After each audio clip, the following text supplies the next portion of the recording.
Hello and welcome to the News Made Simple podcast with me, Khomoto Modise, where we take the time to look back at the news events of the day and make sense of it all. And of course, today, the conversation is none other than the testimony of General Nhlanhla Mkhwanazi at the Madlanga Commission of Inquiry.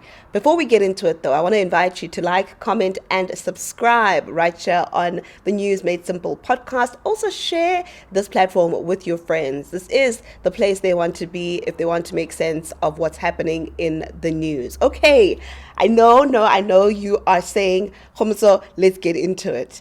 I am just as taken aback, shocked, blown away as you after the revelations made today by General Nhlanhla Mkhwanazi. It speaks to the, of course, alleged, for now, elements of criminality that we've all been afraid but always kind of had a sense or knew existed within the police service. Today, General Nhlanhla Mkhwanazi implicating a whole lot of people, literally name dropping. It felt like he was implicating the entire, or half the country, maybe I should say, because I wasn't implicated. And I hope you were not implicated.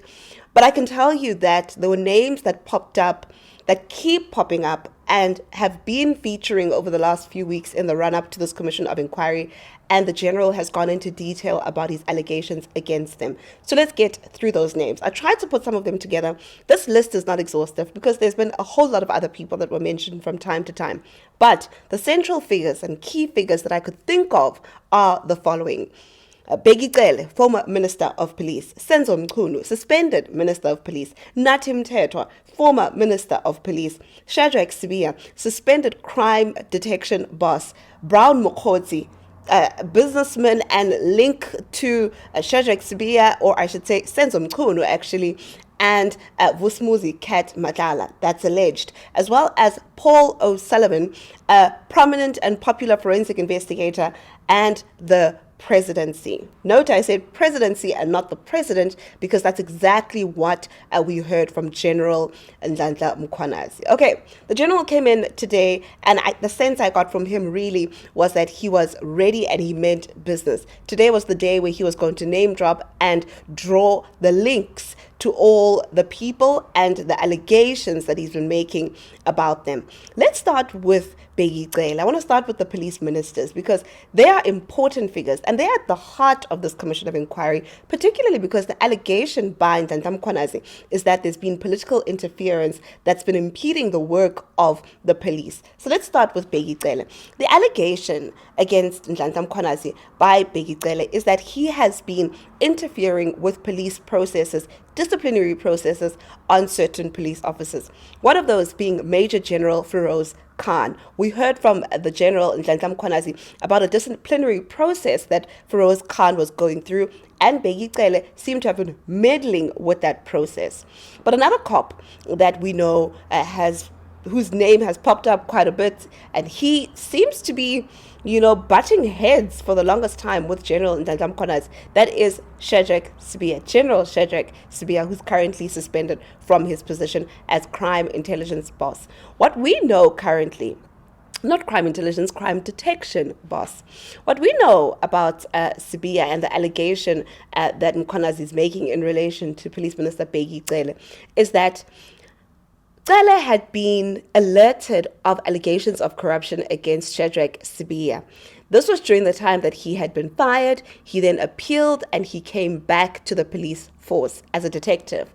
But a short while after that, he was set to be promoted to what he is now, the National Deputy National Police Commissioner for Crime Detection. Now, what we heard from the general is that there had been a whistleblower of some sort, or someone who had flagged alleged corruption involving Shadrach Sabia in contracts in Johannesburg. And the allegation was that he'd benefited about 3 million rand from a dodgy contract. Now, Police Minister Bheki not only ignores this, but he goes on to reward Shadrach Sabia with a promotion to National Director or National Deputy Police Commissioner. That's the position. And so the allegation that's being made here by the general is that Bheki has been looking out for Shadrach Sabia. Clearly, they are in cahoots. That's the allegation. And when it comes to Bheki staying with him, actually, there's also the clear allegation from the general that he is linked to Vusmuzi Cat Madlanga. It's an important allegation that he makes, or to note, because we already know from media reports that Vusmuzi Cat Madlanga allegedly had a meeting with Bheki at a fancy Zimbali mansion that is owned by a man named Morgan Maumela, who happens to be the nephew of President Cyril Ramaphosa by marriage. So there is that link between Bheki and Vusmuzi Cat Madlanga. And the general further makes that link, saying he even has evidence and he's got receipts of this friendship between this man that is accused of terrible, terrible crimes. He's accused of being a crime boss and a mastermind and a kingpin. He apparently is friends with a former police minister, and that is Bheki. Now, when it comes to Senzo Mchunu, there's been a lot of allegations made against Mchunu. Mchunu was at the center of that press briefing on the 6th of July. We know that the general believes Mchunu is close friends with Vusmuzi Cat Madlanga, and that he says he's got evidence that Vusmuzi Cat Madlanga has been paying for Senzo Mchunu's activities, or has been footing the bill for some of Senzo Mchunu's items of interest, it seems. And he says he's going to present this. I think this may be in camera, so you and I may not be privy to this.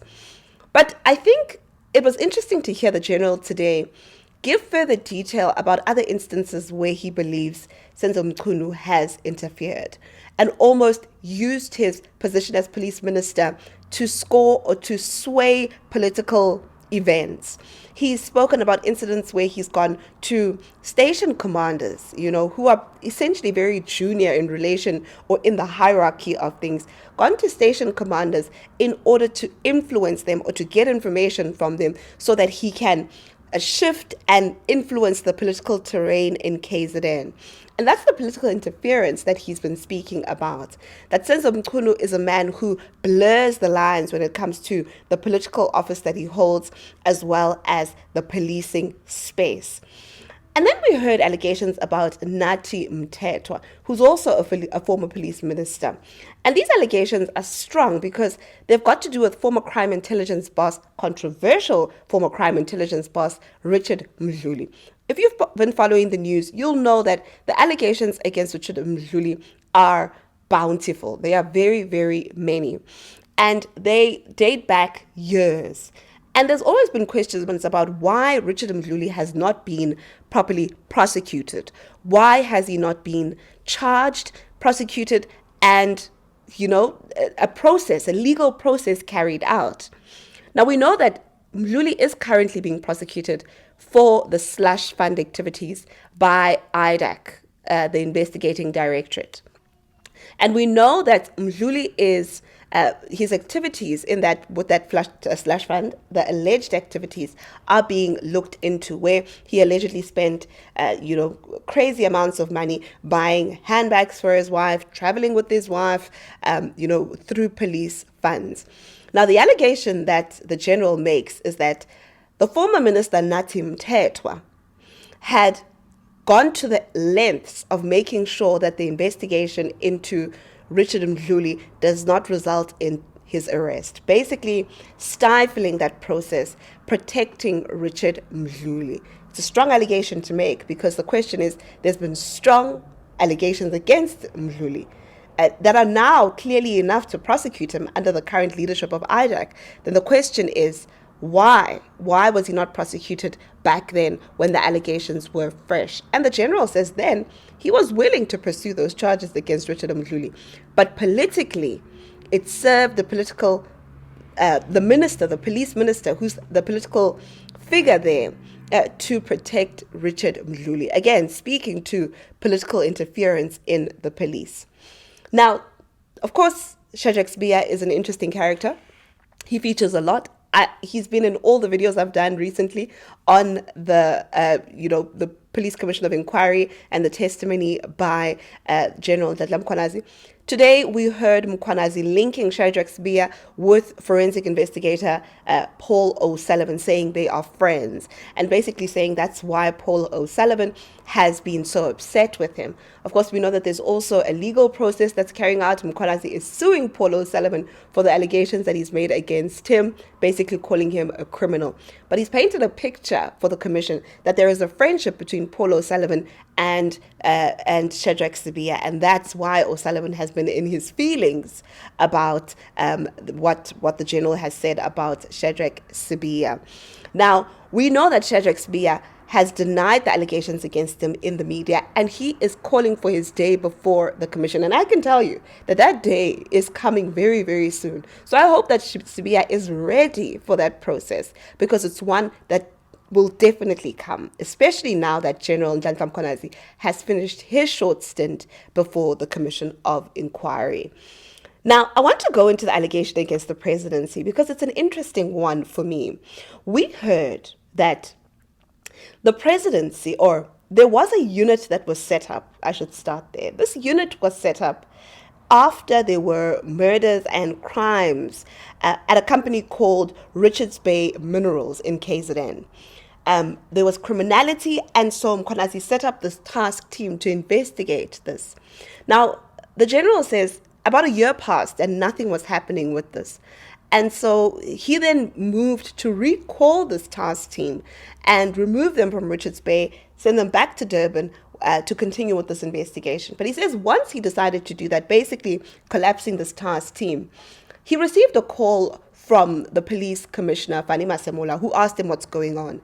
And Masemola then said that the presidency has a problem with the fact that this task team has been dismantled or collapsed and has been removed from Richards Bay Minerals, basically saying, take those people back. It seems that task team had now become some sort of private security for Richards Bay Minerals. Now the question is, what interest does the presidency have in Richards Bay Minerals, and why is the presidency using the police as private security for this private company? Of course, this came from Mkhwanazi, where he said then he advised the commissioner that he doesn't have the resources to continue, and so then it should be the project of the national commissioner to finance this. But it has you asking questions here, because what's the interest that the president has? Of course, this is a private company. And so these are just some of the allegations that have been made by General Nhlanhla Mkhwanazi, and there are many, many more. And I know we're going to spend the next couple of days unpacking those as well. There's also been allegations made against journalists, where the general claims that there are certain journalists who had been used to advance a certain narrative about him. There'd been stories written about Mkhwanazi from around March, detailing allegations that were being made against him, allegations of crime.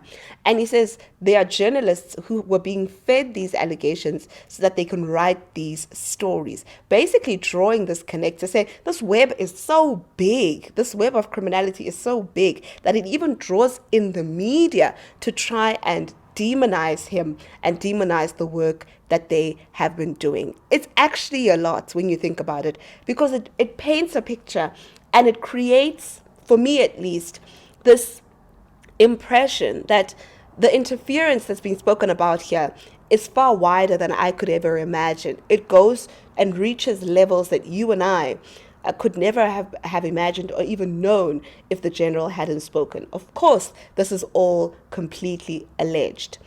Now, the general speaks very fondly of Dumsani Khumalo, who is the crime intelligence head, who is, of course, embattled right now. He's being prosecuted for what seems to be an HR-related matter, the appointment of a young woman, a 30-year-old Dinao Mukwele, to a senior position. That's the charge. But we've heard that there's more to this. That's the allegation, that there's fraud and corruption here, and it's more than just an HR issue. But the general speaks very fondly about Dumisani Khumalo, basically saying that, this is a man who's at the center of the work that's been done in fighting crime in Gauteng and fighting these drug cartels, and essentially inferring and basically saying that that's why he's being targeted. He's been targeted and he's been persecuted, so to speak, because of the work that he's been doing. One of the things that had been raised and questioned was the regalia that the general chose to wear on that press briefing on the 6th of July. And when he was asked about that, he clarified that, he believed that this was war. He believed that these were acts of terrorism, and he couldn't just wear a tie, to address these.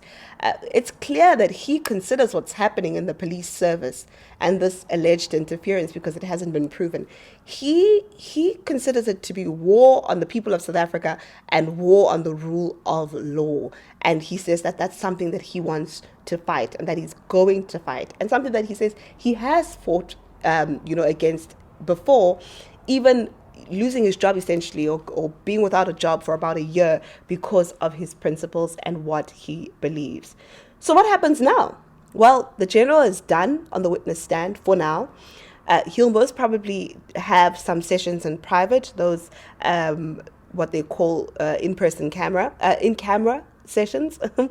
And he's going to be doing those and revealing a lot more explosive information to the commission, and the commission will then decide what it does with that information. But also, we expect more of the people that the general has spoken about. You'll remember that he said the project to come out and speak was not his own. It was a team effort. That team is going to come out and talk. And once that team, takes the stand, and I believe from Monday, those will be the witnesses that will take the stand, then, all the people that are implicated, hopefully they've been served with their notices that they've been implicated by now, and they will be over the next few days. And then they will have to come and answer. And then we'll be seeing the general back on the witness stand to rebut and answer to whatever those people have said. So we still have a long journey ahead of us. But the general is done at the Madlanga Commission for now. I think we should continue breaking down this testimony. There was a lot more that came out of that testimony. And I'm interested in what stood out for you. So go into the comment section and let me know. But for now, I think it's just time to reflect on where we are as South Africans, where we are as a country, and how did the general's testimony make you feel as a South African? Do you feel safe in this country?